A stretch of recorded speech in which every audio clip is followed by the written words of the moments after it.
Good morning, good afternoon, regardless of where you are, it's always a great time to study the Gospel, inspired by Spiritism. Today we're going to talk about chapter 74 of the book Our Daily Bread, which is titled Bad Conversations.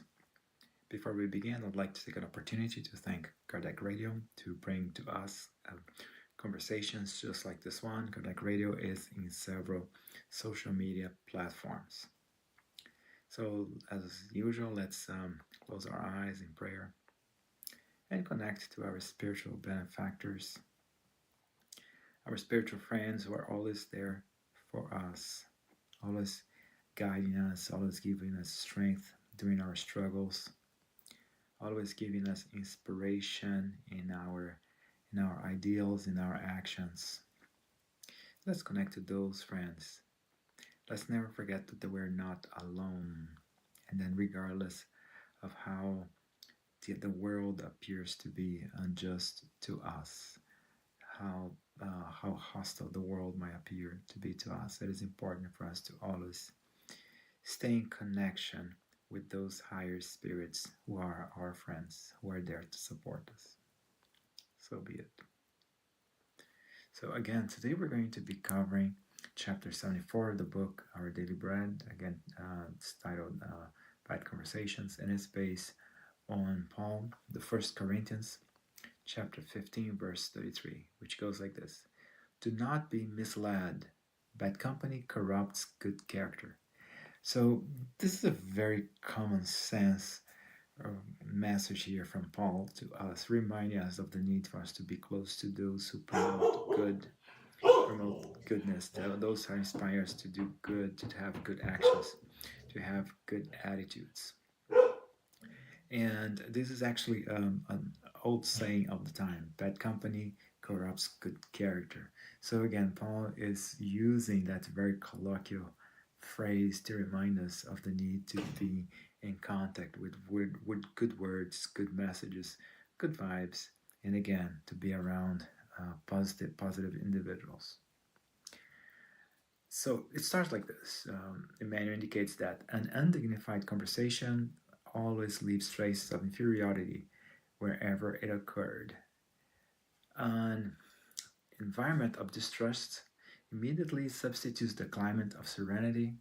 The poison of sick investigations disperses rapidly. So we see here he's reminding us of that whenever we're in negative conversations, whenever we open ourselves to negative messages, that leaves in us a trace of negativity, a destructive inferiority. Um, and um, and we see here also that we talk about mistrust. When we are in a place where we do not trust, where we see that there is something wrong, why should we ask? So why should we allow ourselves to remain in that situation? Why should we allow ourselves to remain in contact with those that we perceive that do not have good intentions towards us and towards others, or even if they do not have good intention, at least it's not constructive. So again, Emmanuel reminds us that what happens with that, and that indicates that kind of environment, it substitutes, it destroys the serenity, the harmony in us, and also the poison of the sick investigations disperses rapidly. So whenever bad commentaries, whenever someone finds out of things, or he or she found out something about someone else, and that time of conversation starts to spread, the famous gossip. So see how fastly it spreads, how dangerously it disseminates, and how much damage it does. So this is Emmanuel starts here by inviting us to be cognizant of those environments or those situations. After an undignified conversation, there's always less sincerity and less expression of fraternal strength. Yes, whenever we are in this environment in which somebody is saying something bad about someone else, those kinds of environments, they do not foster better trust. On the contrary, they eliminate trust. There is actually, if we interact with others, or if others talk to us about someone else, confining us, any kind of secrets or any kind of conceived ideas about someone else. Instead of that instigating better, more trust between us and those that we're interacting with, actually, no, there's less trust in those relationships. The phantoms of slander born in dishonorable cradles slip into good intentioned persons, intent in the destruction of honest homes. So we see here again that whenever there are conversations, whenever we're talking about someone else, and either whenever we're talking about someone else and we convey a conversation, we have part of these conversations, and we're exchanging information. There's always a destructiveness that brings to us. There's always that harm that can be done because all of us, that those words, that those messages, they have an energy, they have a negative energy. So that is something that we convey to others as we interact, and even in our homes. I mean, why should we open ourselves to those types of conversations, to that type of negativity? Because that's not going to just stay there. We're going to bring it to us, into our communities, into our homes, into our families. So again, why should we open ourselves to those types of commentaries? Inferior preoccupations that spy from afar surge, distorting respectable attitudes. Criminal curiosity emerges, appearing where they have not been called, emitting distasteful opinions which induce the listeners into lies and insanity. And again, why should we be preoccupied with the lives of others, preoccupied with the mistakes that others make? How constructive? That's not constructive at all. It's not constructive for others, and it's not constructive for us. Of course, if someone confides his or her problems to us, that is an opportunity for us to do good and provide and share of a little bit of wisdom that we have to help others. However, we should never disseminate those kinds of commentaries with others, because even if we have good intentions, like they mentioned here, for good intended people, we can still have a destructive effect by making known to the general public, quote unquote, general public, facts, negative facts, or unhealthy conversations about others. Many continues indicating here that bad conversations corrupt the most dignified thoughts. So I like this. Even if we have good dignified thoughts, if we open ourselves to this kind of negative messages, to this to words that bring us down, so those have a negative impact in us, even if we have good intentions. As a result, worthy conversations suffer everywhere an unstoppable persecution, thus making it crucial for men to guard against their insistent and destructive siege. So, just because of our inferior tendencies, we are so much open to what's negative, so much open to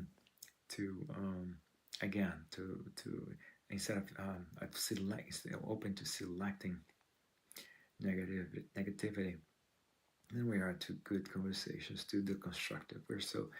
We're still in our evolutionary state. We have not learned to appreciate the beauty in the universe, and instead we feel attractive to quote unquote to the chaos of the universe. And it's no different here with these kinds of conversations. We have this tendency, this affinity, again, due to our inferiorities. We have this affinity towards the destructive and towards these negative conversations. And in doing so, those occupy the space that could be used again to instructive dialogues, into uplifting messages. So Emmanuel is warning us to be cognizant of that and to, of course, to avoid um, any kind of negative environment and negative messaging. When the heart is bestowed to Jesus, it is very easy to control situations and to eliminate dishonorable words. And again, if we're truly following, if we're truly true Christians and we're really following the teachings of Jesus, then it makes us easy to sway ourselves from these kinds of scenarios. And again, because one of the precepts of being a Christian is the fact that you're going to live, you're going to practice what we teach you, what you teach. You're going to live your experiences as opposed to just staying on the word. And that's going to definitely apply again to these types of situations in which we are confronted with messages, information from others that is negative, and that do not construct. Emmanuel finalizes indicating here that let's always examine the verbal suggestions that surround your daily path. Were you informed of bad news, evil accusations, and futile and malicious information regarding others? Observe your reaction. On every occasion, there are recourses to rectify lovingly, and you can renew all of this material in Jesus Christ. So I like here. So Emmanuel finalizes in a very clever manner because, first of all, whatever information comes to us, we have to analyze it. We cannot just take it at face value. We should see, and he mentions here in our daily path. So as we're dealing with our brothers and sisters, as we are in both incarnate and disincarnate, we should do a triage of all the messages that are sent to us, and we should select those that are constructive. We should stay vigilant again to only accept those words that promote good, and not only that, but also actively promote those as well, and open our mouths to also disseminate positivity. So, because like Jesus mentioned to us, it is not what goes into the mouth of man that defiles an individual, it is what comes out of it. It is what we say, how we act, what we do. That is what defiles us. And again, also, have you heard, and it's interesting here, that if we are in contact with bad news or evil accusations, any kind of malicious information regarding others. So again, let's be cognizant because we receive that all the time. But so if I'm in contact, if I get to know facts, derogatory facts about others, okay, that information has reached me. Now it is up to me to decide what I'm going to do next. So again, am I going to disseminate that as well? But Jesus says something interesting because Emmanuel says something interesting. You got to observe your reaction. Not always we are able to control the information that reaches us, especially information about others, but we can control how we're going to react, what we're going to do next. So, and then he finalized the case that in every occasion there are resources to rectify lovingly, and you can renew all of this material in Jesus Christ. So again, I cannot control what people say to me. I cannot control what I see around me in the world. I cannot control even what people do to me. However, I can control what I act. And Emmanuel reminds me that I can rectify lovingly. I can take actions with love based on that. And in Jesus Christ. So again, Jesus is our guide and model. So as true Christians, we have an opportunity to act accordingly when we are in contact with negative information about others, with negative information about us, negative information about the world. We live in very blessed times in which we have access to so much information, and it's up to us again to select how, through the millions of channels that are out there, what kind of information reaches us. And after the information reaches us, it is also up to us to process it. Process it, of course, we're human beings, but process that in the eyes of being a Christian, in the eyes of being a spiritist, and indicating that, again, um, and to analyze that based on that, and analyze that as immortal spirits. And based on that, now the next step is what I'm going to do about that. Am I going to take the moral path and process and filter what needs to be filtered and act or react in a manner that is moral, in a manner that is in accordance to what I learned with Christianity and Spiritism. So it is up to me. So again, we are surrounded by billions of us, both incarnate and discarnate, and we interact. We should interact with all of them, all of our brothers and sisters, because there is a law of society that dictates that. However, in those interactions, how am I going? What's going to be? I cannot control the free will of others, because again, the law of freedom is another law of the universe as well. However, I can use my free will and act accordingly to take the best course of action. And that's what Emmanuel reminds us here. So that's our conversation for today. I hope you like it. And again, if you like the programs just like this one, make sure you click of course, the little like button, and subscribe or follow the channel, Cardiac Radio, depending on the social media platform that you are in. At this time, let's close our eyes, or do whatever makes you feel comfortable to say our final prayer. Thank you, Jesus, for opening our eyes to the fact that it is up to us to turn the world into a better place. You provided us with the teachings.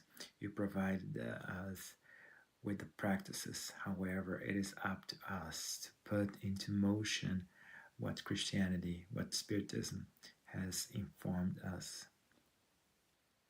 May we provide enlightenment, peace, harmony wherever we go to.